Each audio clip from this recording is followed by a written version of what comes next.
Hey, Coach, it's been a while. Good to see you, man. Good to see you.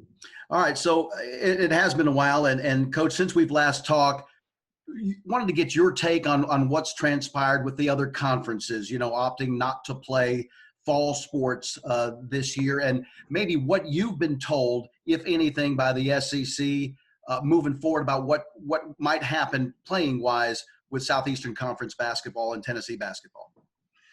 Well, to be quite honest, from where I sit, and this is my opinion, Rick, we've got to get football going first. I don't even think that with basketball, obviously as a conference, we've been talking about some certain things, or not anything drastic, to be quite honest with you, because I think it's so important these next couple of weeks that we see how it goes with students being back on campus.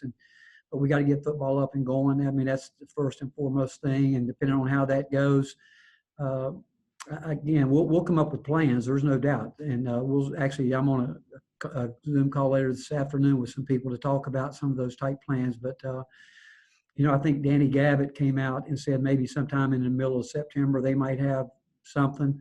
I don't know why we say September. I mean, our first game wouldn't be until November 10th, and I don't know why we don't wait as long as we possibly can. And I just believe that.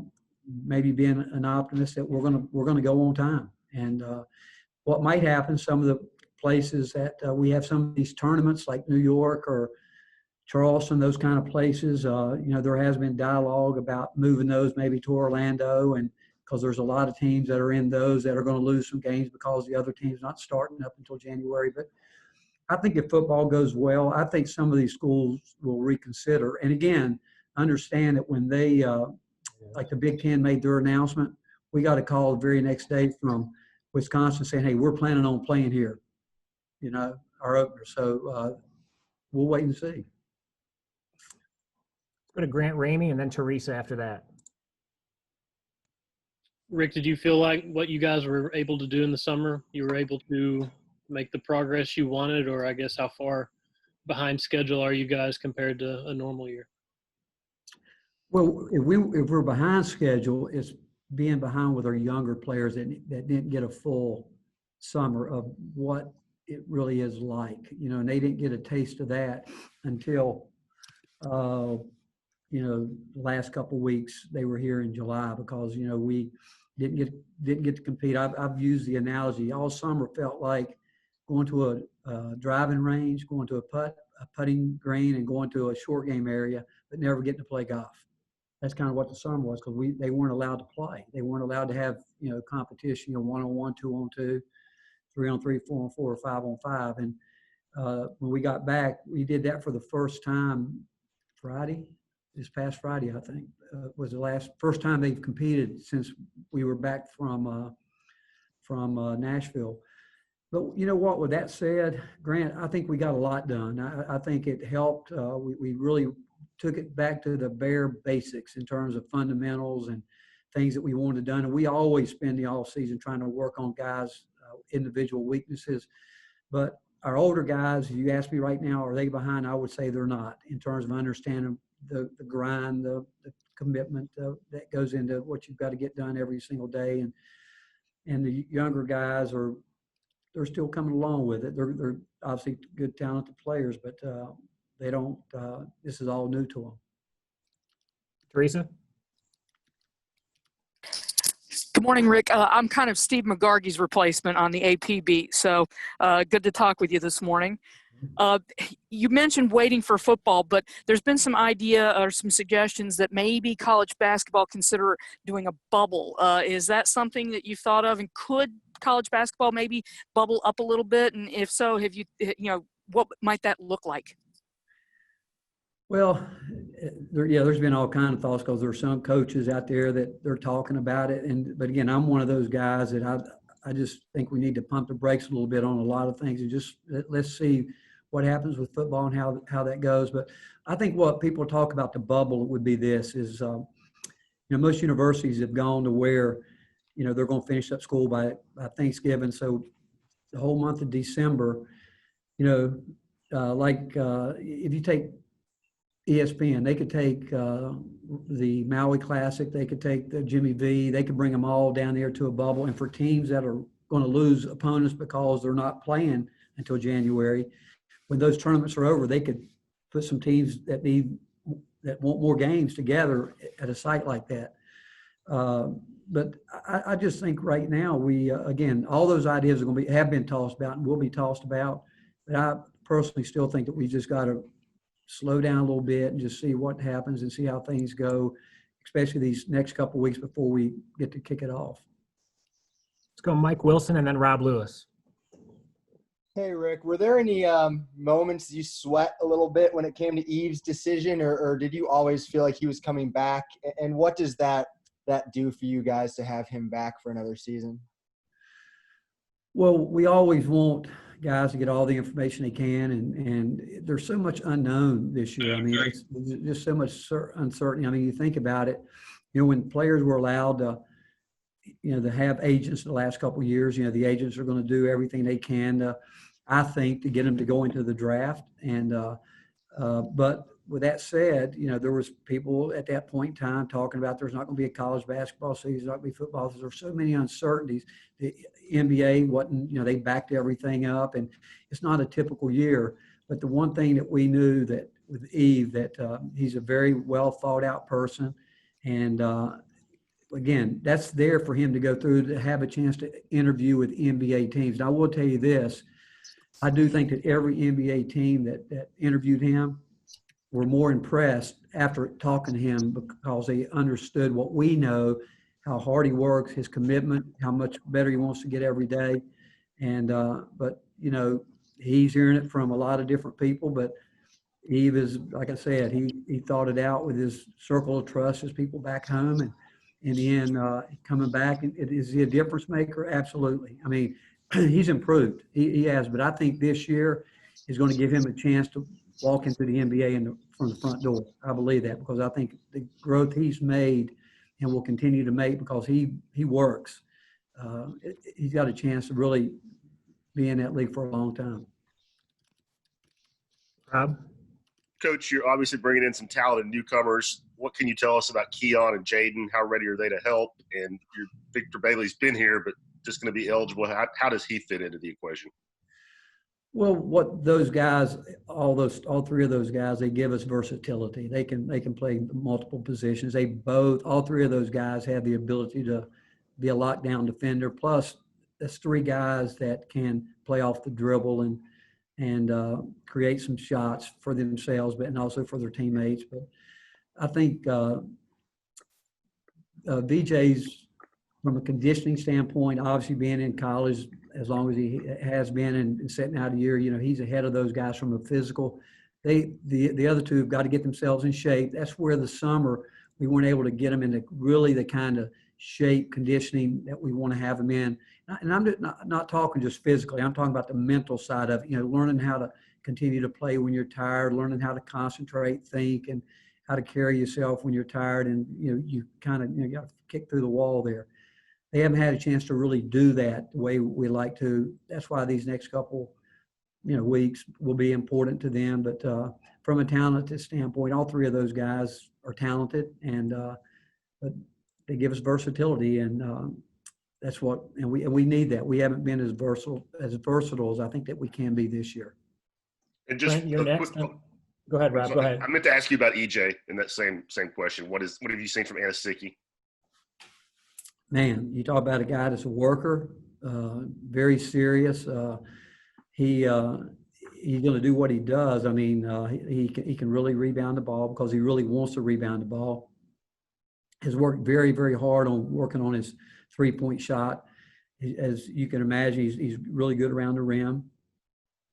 But he's a worker. I mean, he's one of those guys. He goes in the gym and after you spend time with him, whatever it is you're working with him on, he's going to go back and journal it and keep up with it. He's very serious. And he, along with Eve and John and Olivier, who has had a great summer, and Uros, didn't get back as early as he'd like to, but those four post guys have all had great summers. Brent? Yeah, Coach, just how have you handled all of this with your team? You mentioned that everybody should pump the brakes, but these kids are hearing everything. They're reading everything on social media all the time. How do you handle kind of the discussions with your team about, stay focused on what we're doing, even though there's so much unknown out there? Well, I don't. Again, I don't think there's any doubt. And this is me. We've got to play an NCAA tournament. We got to play it. I mean, if we don't, it's going to just absolutely make it almost impossible for a lot of schools. And I'm not talking about the Power Five. I mean, the money that some schools get, it might be $300,000 from the NCAA tournament. They go, which is a lot of money for a lot of people, believe me. And they go 2 years without it. I just know we got to have an NCAA tournament some way, somehow, and we will. But you can't have an NCAA tournament without having some kind of regular season doing something. So what we have told our guys is what I'm telling you. I think we're going to play basketball. I'm right here today. I think we're going to play on time. But now we don't know how all this is going to play out in the next. I know how far we've come since we started with this pandemic, and I know how on our campus, we've had unbelievable leadership, and I know in the athletic department, what we did this summer, our guys did a terrific job of really doing what we asked them to do. And they haven't really been in the locker room since they left in the spring. We do everything in Pratt. They have our chairs spaced out on the court up there, and that's where they dress. That's their locker for right now. And then when they're in the weight room lifting, they wear masks. When they're on the court, they don't wear masks. We wear masks. But we've told them we're going about it like we're going to play. And if until they tell us not, we're planning on getting ready for our first game against Wisconsin, and that's what November 10th, I think, is what it is. I'm not sure, Tom, what it is. It's been so long since I've looked at it. But to answer your question too, I think that they're young. I think that they've done it. Again, we're going one day at a time. They've done that. They've locked into that. But again, I just feel like they're going to, unless something, again, as we know, everything's so fluid right now that anything could change from day to day. But I'm a firm believer that we're going to play basketball. That first game is November 11th as scheduled. We'll go to Mike and then Rob. Rick, obviously with the pandemic changing everything, what was this summer like for you with not being able to recruit and what you were able to do in terms of seeing family, seeing friends? Just how were you affected this summer in terms of what it normally looks like?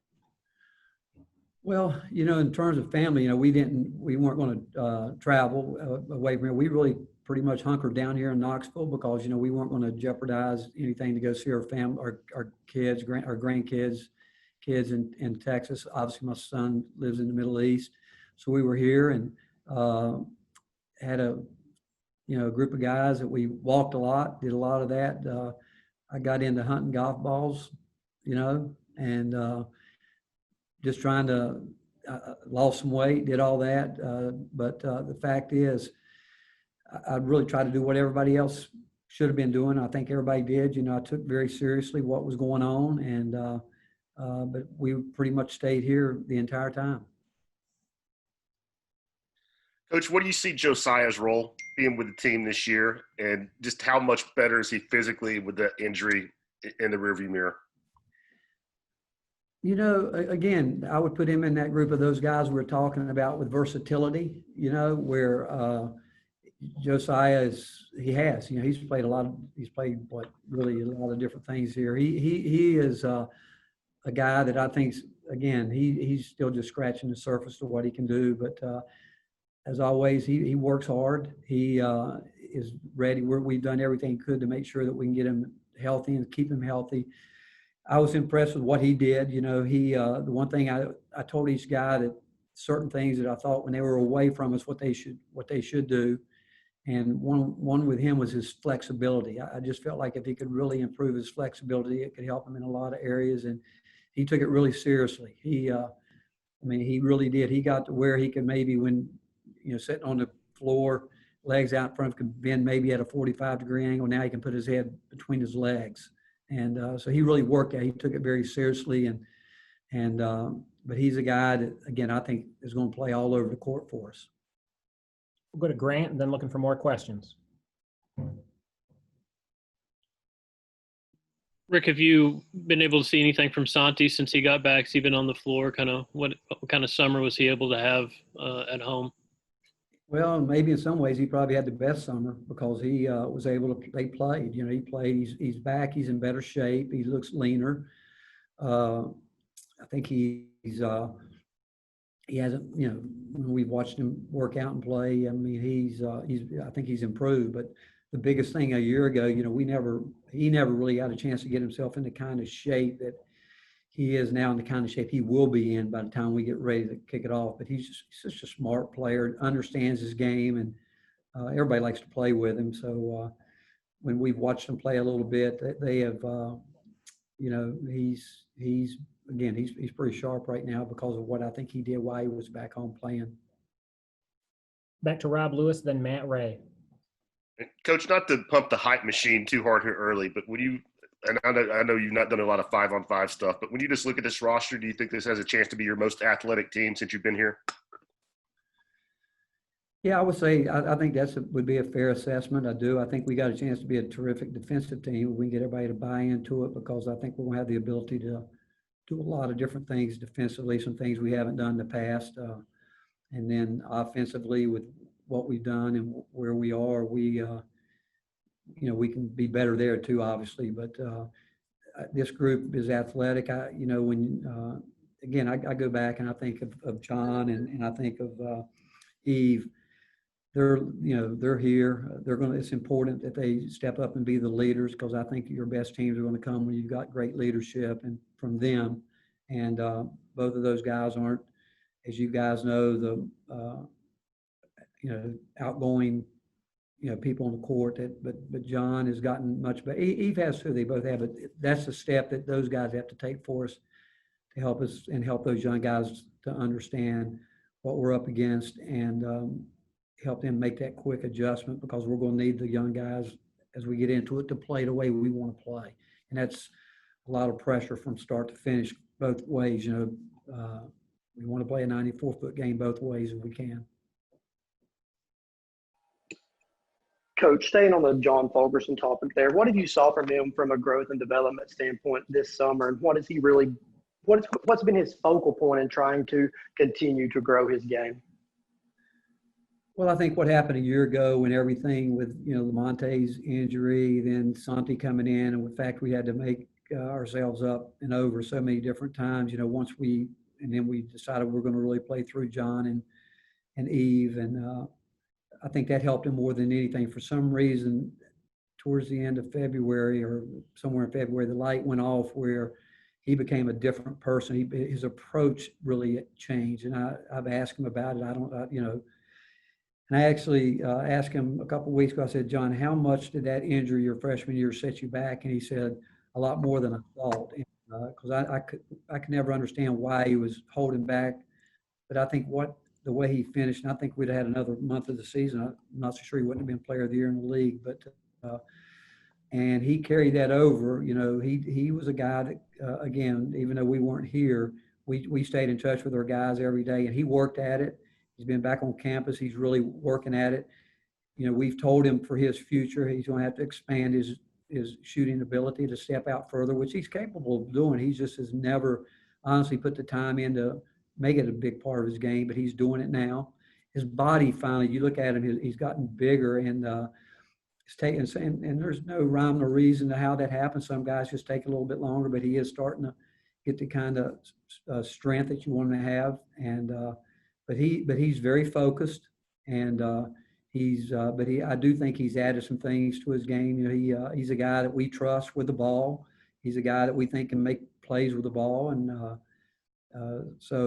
his energy, and we just gotta keep him getting better. Like that's kind of what we do with all of them. But he's hungry for it right now. He and Eve are both two guys, and I'd put EJ and I'd probably put Olivier in groups, guys that are just really they're after it right now. They really want to make a difference. And Josiah, we've worked with him on some things, but we've got some guys that really want to get after this, and so that's a good thing.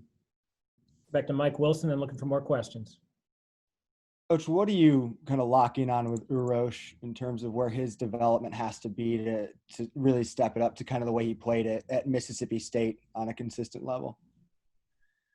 Well, Uros came back with a little bit more weight on him, which I thought was good, and you can see his body starting to develop too. And I think his biggest thing again is getting him to understand what he's really good at and play to that. I think he's gonna get a great daily now every day. When you think about John, Eve, EJ, Olivier, and him, those guys are going to get to compete every day, and that's going to help him as much as anything. And but he's a worker too. He's in the gym, and he came back, and he missed. I think he came back. He was quarantined for a couple of weeks, and then so by the time he got ready to go, everybody was sort of getting ready to go home. For a week there with a break, but he just, I think he's going to have to learn to really play in tight spaces, and he's going to have to learn to quit dribbling the ball as much as he likes to. He doesn't need it. He's just going to have to get it out of his game, because he's learned how to start getting his position on the court where he wants to be, but he's going to have to do his work early and understand that when he gets the ball, he's going to have to be able to make a little bit quicker play with it, as opposed to getting it, thinking about, going to make this move or that move. He's got to get lower. There's no doubt he's got to get lower and learn to play down a little bit. But we're all happy with him being back here, because he's such a fun guy to be around every day. And but he'll be fine. He will. He'll be able to do what we need him to do before it's all said and done.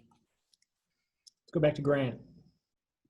Yep. What's Jaden Springer kind of bring to the table? What's he done since he got here, I guess, and what's kind of the next step for him in terms of being a contributor early?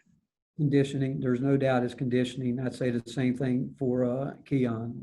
I'd say the same thing for Corey. It's all conditioning. They've got to get themselves to a point to where they understand what conditioning really means. And but what Jaden does, he understands what he's good at, and when he gets in a game, when they're playing, he knows where to go, get done what he needs to get done. And but he's a worker too. But again, when I say worker, I mean I think you guys know that's kind of what our culture is built on. But he's a guy that conditioning right now, where he's got to get better there, and once he does, that's going to take him to a whole different level. Rob, and then Mike. Coach, at point guard, do you envision? I mean, you got Josiah and Santi who both played there. Jaden played it at IMG Academy. Victor Bailey played it in practice last year. Are all four of those guys in competition? Do you know what you're going to do there yet? What I like to do is I'd like to let the best rebounder be the point guard. Whoever gets it, go with it. That's one thing we're able to do with these guys individually. We did try to teach them all, what goes to playing that position. And I'm telling you, it's the hardest position on the court to play. But our thoughts are, if those guys can get it and go with it and create, if they can go where we want them to go with it, that's what we'd like to see, as opposed to just one guy out there that can handle the ball. Because we do think that we've got a chance to be a terrific rebounding team. And but whoever's out there, we'd like to think that they get a hold of it, they can go with it. Rick, with a guy like Corey Walker, obviously having a lot of experience back in the post, is it hard for him to carve out minutes early, and what do you need to see from him for him to establish a role on this team? Getting in shape. He's not going to be able, he's got to get in shape. He's going to have to get himself, and again, I'd say this for most young guys coming in, and that's where our normal summer, they would have already been there. I'm telling you, they would have had it figured out, and we'd have gotten them a lot further along than they are right now. But Corey is he's a step out guy. He is, but he's got good skill.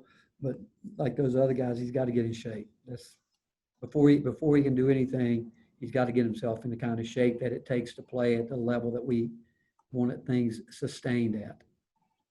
as a follow-up to that, in an ideal world, would you be able to redshirt a big man this year? Yeah, I think we do. I do. I think we could look at it and see. I don't want to waste any of these guys. And again, we would never redshirt somebody if we didn't think they had a future. And and that's something we would never decide until, we got close to the opener probably. And, but yeah, I do think there's a possibility that we can do that this year. All right, we'll take one last call for questions.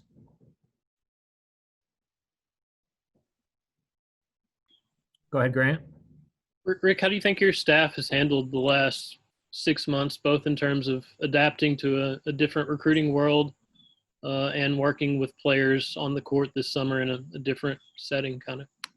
They're the best. I'm telling you, I'm blessed that I've got the best staff and support people around me there is out there. And I mean, the one thing that even going into this year, they were 2 years out in front recruiting. They know what they're doing. They're experienced. They work well together. They help each other. They, whatever they need to do, they're gonna do that way with it. They've taken advantage of what we've had to do with the Zoom calls or whatever. They're on top of that. And with the players, I mean, they're coaches, and we all, and I in recruiting, whatever they tell me to do, I do. But I've said it before, those three guys that I have right now, they're ready to head any program in the country. They work at it. They know how to deal with people. They understand players. They work hard with players, and they like being in the gym. But with all that said and done, they still put a lot of time in. And the fact that the time that they spend in the gym with guys with, daily vitamins, and then obviously recruiting, it's a non-stop schedule for them. And believe me, I'm thankful and blessed that I've got these guys, because the chemistry with them is really, really, really good.